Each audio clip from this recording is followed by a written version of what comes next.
शेतकऱ्यांनो, ज्वारी, गहू, तूर, सोयाबीन किंवा कोणतेही धान्य योग्य प्रोसेसिंग केलं तर महिन्याला 1 ते 1.5 लाख रुपयांचं उत्पन्न देऊ शकतं.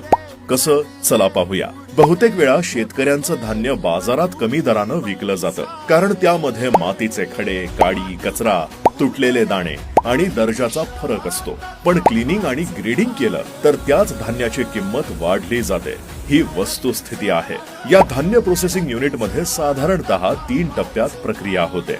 पहिला टप्पा क्लिनिंग ग्रेडिंग. सुरुवातीला ग्रेडर मशीन मधून धान्याची प्रतवारी व त्यामधील धूळ, काडी, कचरा काढून टाकले जाते. दुसरा टप्पा ग्रॅव्हिटी सेपरेटर. या सेपरेटर मशीनच्या मदतीनं धान्याचा आकार आणि दर्जानुसार ते वेगळं केलं जातं. तसेच दगडी खडा काढला जातो. तिसरा टप्पा फिनिशिंग आणि पॅकिंग.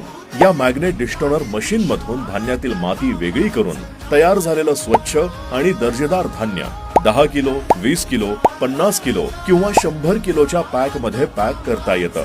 या युनिट मधून 3 प्रकारे कमाई करता येते. पहिलं म्हणजे शेतकऱ्यांचं धान्य प्रोसेसिंग करून प्रोसेसिंग शुल्क घेणे. दुसरं, प्रोसेसिंग केलेले धान्य बियाणे तयार करणाऱ्या कंपनीला विकणे. आणि तिसरं, स्वतःच्या ब्रँड नावानं पॅकिंग करून बाजारात